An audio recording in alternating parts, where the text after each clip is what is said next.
আসসালামু আলাইকুম প্রিয় bikers and bike lovers, thanks for clicking this video. আজ আমি আপনাদের সাথে শেয়ার করতে যাচ্ছি পালসারের 10টি প্রোজ অ্যান্ড কনস।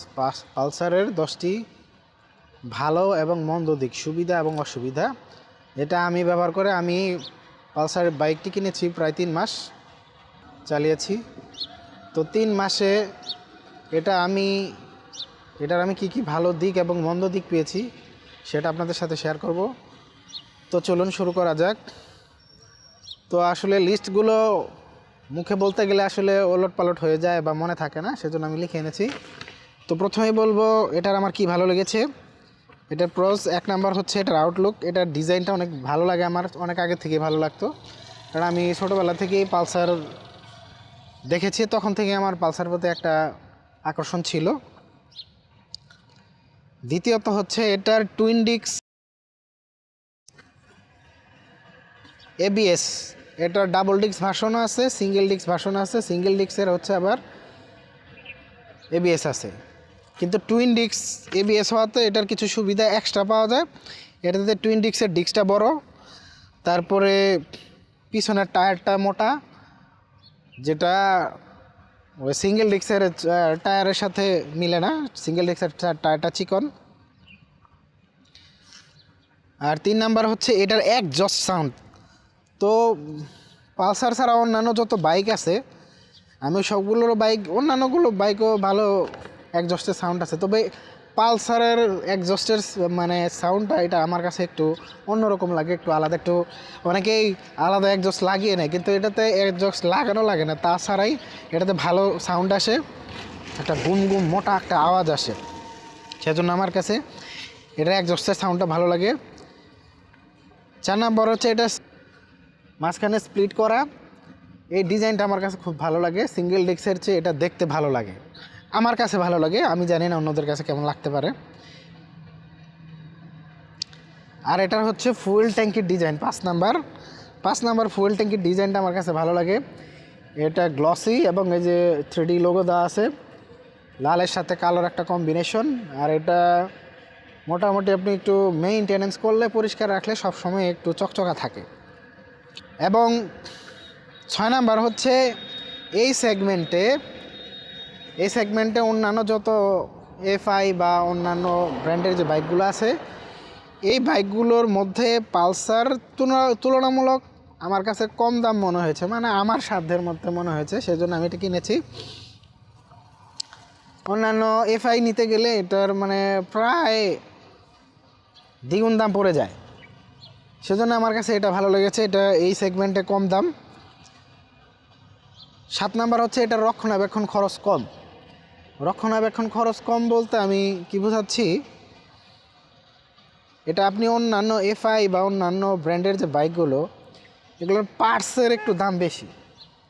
কিভাবে বলি পার্টসের দাম বেশি, যেমন এটার সামনের যে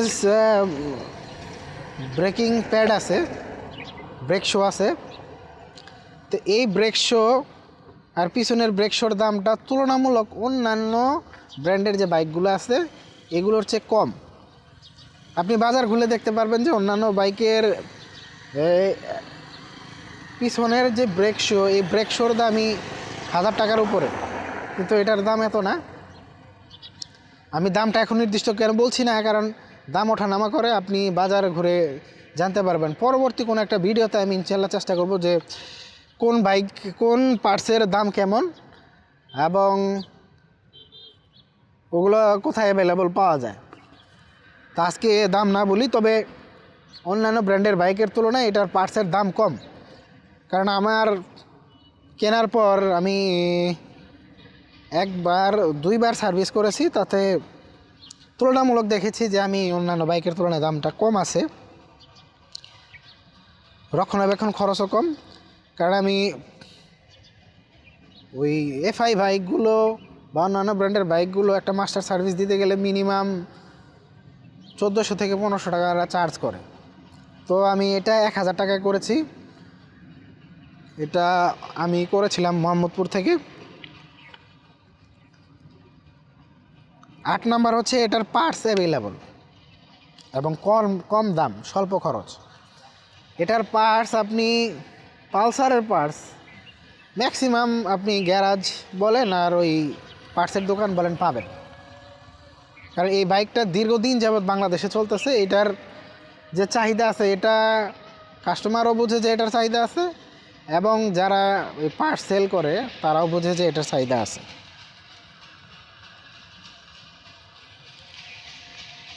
নয় নাম্বার হচ্ছে এটার সুইচের এলইডি লাইট, মানে এই যে সুইচ বোর্ডগুলোতে আপনার লাইট বাল্ব জ্বলে।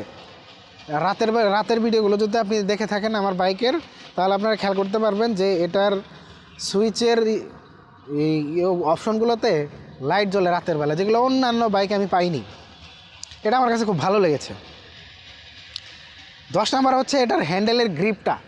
এটার হ্যান্ডেলের গ্রিপটা খুব ভালো লাগে আমার কাছে। এটা খালি হাতে চালানো যায় অথবা আপনি গ্লাভস পরে চালাতে পারবেন। কিন্তু অন্যান্য বাইকগুলো যেমন আমি টিভিএসের মেট্রো প্লাস ব্যবহার করেছিলাম, ওটা যখন আপনার একটা সার্ভিস দেওয়া হতো ওই তেল লাগার পর, তখন আর এটা খালি হাতে চালানো যেত না। ওটার জন্য আলাদা গ্রিপ ব্যবহার করা লাগতো অথবা হচ্ছে আপনার গ্লাভস ব্যবহার করা লাগতো। তো এটাতে আবার সেটা করা লাগে না। এটা ধোয়ার পরে এই গ্রিপটা ভালো খসখসে কাজ করে, এর জন্য এটা খালি হাতেও চালানো যায় এবং হচ্ছে আপনার গ্লাভস পরেও চালানো যায়। তো এতক্ষণ তো প্রোজ এবং ভালো দিকগুলো, এটার ভালো দিকগুলো বললাম।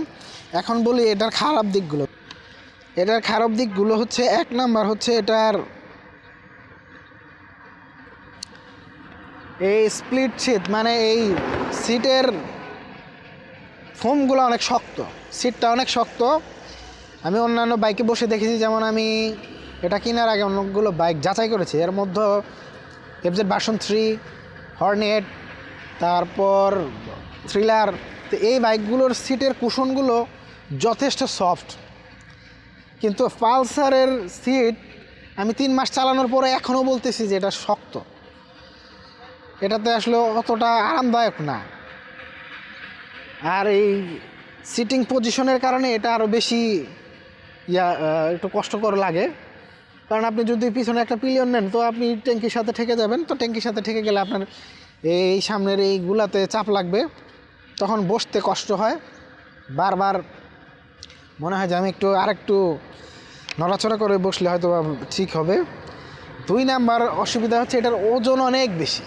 এটা কার্বোয়েট দেওয়া আছে 144 কেজি, আর ফুয়েল চেঞ্জ করলে বা অন্য ছোটো কিছু নিলে এটা তো 50 কেজি এমনিতে ছাড়িয়ে যায়। আর আপনি যখন নিজে উঠবেন বা পিলিয়ন নেবেন, তো এই ওজন বেশির সুবিধা এবং অসুবিধা দুটো আছে। তবে অসুবিধাটা আমি বলবো যে বেশি, কারণ আপনি যখন কোনো জ্যামের রাস্তায় চালাবেন তখন আপনি খেয়াল করতে পারবেন যে ওজন কী জিনিস।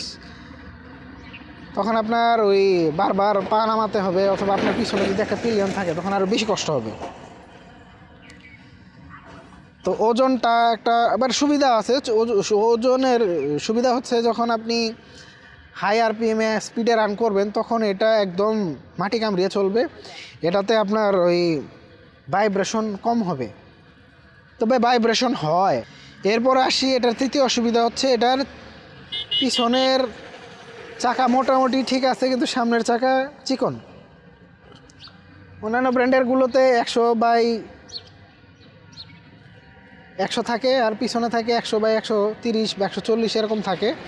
এটা পিছনের টায়ার হচ্ছে 120 mm আর সামনেটা হচ্ছে 90/90। তো টায়ার চিকন, এটা একটা অসুবিধা এই সেগমেন্টে। অন্যান্য বাইকের টায়ার একটু মোটা, এই বাইকটার টায়ারটা চিকন। তো টায়ার চিকনের অসুবিধা হচ্ছে আপনি যখন কর্নারিং করতে যাবেন তখন স্কিড করার সম্ভাবনা থাকে চিকন টায়ারে। আবার হচ্ছে পিচ্ছিল রাস্তায় চালাতে গেলেও একটা অসুবিধা থাকে, সেটা আপনার পারফরমেন্সের উপরে ডিপেন্ড করবে। 4 নাম্বার হচ্ছে মরিচা পড়ার ঝুঁকি। এটা বড় সমস্যা। এটা ম্যাক্সিমাম বাইকারের কাছে আমি শুনেছি যে পালসারের একটা সমস্যা। যখন আপনি এটা দীর্ঘদিন চালাবেন, বেশি একটা ভালো যত্ন না নেবেন বা ভিজা রাখবেন, তখন কি হবে আপনার নাটগুলো মরিচা পড়ে যাবে। আমি নাটগুলো দেখিয়েছিলাম। এই যে হেডলাইটের ভিতরে যে জয়েন্টের যে নাটগুলো, এগুলো অলরেডি মরিচা পড়ে গেছে। মানে আমার আগে যে বাইকটা চালিয়েছে আমার মনে হয় না যে সে খুব ভালো একটা যত্ন নিয়েছে এবং বৃষ্টিতে ভিজিয়েছে। এবং এই বাইকে আসলে আমি কি ইউজড বাইক কিনে কি ধরা খেয়েছি সেটা অন্য একটা ভিডিওতে জানাবো। তো আজকে যেটা বলছিলাম সুবিধা এবং অসুবিধা, এটার 5 নাম্বার অসুবিধা হচ্ছে এটার সাসপেনশন, পিছনের সাসপেনশন অনেক স্টিফ, মানে শক্ত। এটা আপনি ভাঙা রাস্তায় রান্না করলে বুঝবেন না। যখন আপনি কোনো ভাঙা রাস্তা ঝাঁকি নিতে পড়বেন তখন আপনি বুঝতে পারবেন যে এটা কতটা স্টিফ, কতটা কাজ করে। এটা একটা অসুবিধা। এটা যখন আপনি একা বা পিলিয়ন নিয়ে চালাবেন তখন আপনি ওই ভাঙা রাস্তায় গেলে তখন আপনি বুঝতে পারবেন কতটা কষ্টদায়ক। এটা আমার কাছে খারাপ লেগেছে। আরেকটা হচ্ছে এটার 6 নাম্বার হচ্ছে অসুবিধা, এটাতে হেডলাইটের আলো অনেক কম। এটাতে হ্যালোজেন বাল্ব দেয়। এই সেগমেন্টের মোস্ট অফ দ্য বাইকে দেওয়া আছে আপনার এলইডি, কিন্তু কোম্পানি জানি না আমি কেন তারা এই হ্যালোজেন ধরে রেখেছে। তো আমি এটা চেঞ্জ করেছি, আমার ওই আলোটাতে অসুবিধা হতো, আমি এলইডি লাগিয়েছি। 7 নাম্বার হচ্ছে এটার পুরনো ডিজাইন মিটার, মানে এটা হচ্ছে আপনার সেমি ডিজিটাল মিটার। তো এটা পালসার ইন্ডিয়াতে যদিও লঞ্চ করেছে নতুন যে N160 যে মিটারটা, এটা দেওয়া হয়েছে, কিন্তু আমাদের দেশে এখনও সেটা অ্যাভেলেবল হয়নি। কবে নাগাদ হবে সেটাও আমি জানি না। তবে এটা আমার কাছে খারাপ লেগেছে যে এটাতে সেমি ডিজিটাল মিটার, এটাতে প্রয়োজনীয় অনেক কিছুই নাই। যেমন হচ্ছে এই সেগমেন্টের অন্যান্য বাইকে আপনার গিয়ার ইন্ডিকেটর দেওয়া আছে, তারপরে ঘড়ি দেওয়া আছে, আরও অনেক তথ্য দেওয়া থাকে। এটাতে কিছু আছে, বেসিক যেগুলো থাকা দরকার এগুলোই আছে, অন্যান্য অনেক কিছুই নাই। এটা আমার কাছে খারাপ লেগেছে, এটা একটা অসুবিধার মধ্যে। 8 নাম্বার হচ্ছে এটা মাইলেজ কম। এই সেগমেন্টের অন্যান্য যত বাইক আছে সেগুলো মোস্ট অফ দ্য এফআই, তবে এফআইগুলো 50+ অনেকে পায় আমি শুনেছি। তো আমি এটা কেনার পর প্রথমে 37-38 এরকম পেতাম, তারপর একটা সার্ভিস দেওয়ার পর থেকে আমি প্রথম কয়েকদিন 40-45 এরকম পেয়েছি। এখন হচ্ছে আর একটা সার্ভিস মনে হয় দেওয়া দরকার, সেজন্য এখন কম পাচ্ছি। এখন আপনার 40-41 এরকমের মধ্যে থাকে। তো মাইলেজ কম, এটা একটা অসুবিধা। আবার 9 নাম্বার হচ্ছে এফআই ইঞ্জিন না, এটা হচ্ছে কার্বোরেটর ইঞ্জিন। এই সেগমেন্টের মোস্ট অফ দ্য ব্র্যান্ড তারা এফআই নিয়ে এসেছে, কিন্তু পালসার এখন এটাতে এফআই নিয়ে আসেনি। জানি না তারা কেন নিয়ে আসেনি, তবে এফআই থাকলে ভালো হতো। 10 নাম্বার হচ্ছে এটা টার্নিং রেডিয়াস। এটা টার্নিং রেডিয়াস অনেক কম, মানে এটা ঘোরাতে জায়গা লাগে বেশি। আপনি কোনো 3 রাস্তার বা কোনো রাস্তা ঘুরতে যাচ্ছেন তখন আপনাকে আগেই অনুমান করতে হবে যে এটাতে জায়গা বেশি লাগবে। আপনি যদি আবার কম জায়গাতে ঘুরাইতে যান, আমি একবার গিয়েছিলাম ঘোরাতে, যে আমার আগের বাইকটা ছোট ছিল, তো ওই অবস্থার কারণে আমি কম জায়গাতে ঘোরাতে গিয়ে তখন এটা কাত হয়ে মানে পড়ে গিয়েছিল। পরে বলতে একদম মাটিতে পড়েনি, মানে কাত হয়ে গিয়েছিল। তখন আমি আসলে ওজনটা ধরে রাখতে পারি, মানে ওই যে ভারী ওজনের জন্য যেটা বললাম, এটা কাত হয়ে গেলে আপনি যত শক্তিশালী বডি বিল্ডার হন না কেন তখন আর এটা ধরে রাখতে পারবেন না, কারণ 150 কেজি কাছাকাছি একটা ওজন, মানে 140 কেজি কার্বোয়েট তেল সহ 50 কেজির উপর ছাড়িয়ে যায়। তো এইগুলো হচ্ছে আমার সুবিধা অসুবিধা। আমি আমারটা এই গত 3 মাসে যেটা ফাইন্ড আউট করেছি, আরও কিছু আছে যেগুলো আসলে আমি হয়তো বা বলতে পারলাম না। কোনো কিছু মিস করে থাকলে অবশ্যই আপনারা কমেন্টে জানাবেন। আপনার কাছে পালসার কেমন লাগে সেটাও জানাবেন। আর আমার এই ভিডিওটা যদি আপনাদের কাছে ভালো লেগে থাকে অবশ্যই লাইক দিবেন, অবশ্যই পরবর্তী ভিডিও পাওয়ার জন্য সাবস্ক্রাইব করবেন। আপনার কোনো প্রশ্ন মতামত থাকলে কমেন্ট করবেন, কমেন্টে জানাবেন, আমি প্রত্যেকটা কমেন্টের উত্তর দেওয়ার চেষ্টা করব। আজ এ পর্যন্তই, পরবর্তী কোনো ভিডিওতে কথা হবে ইনশাল্লাহ। আপনাদের আল্লাহ ভালো রাখুক, সুস্থ রাখুক। সবাইকে একটা পরামর্শ অনুরোধ, সেটা হচ্ছে আপনি বাইক চালান, নিরাপদে চালান, সেফটি গিয়ার ব্যবহার করুন, হেলমেট ব্যবহার করুন, ভালো মানের হেলমেট ব্যবহার করুন।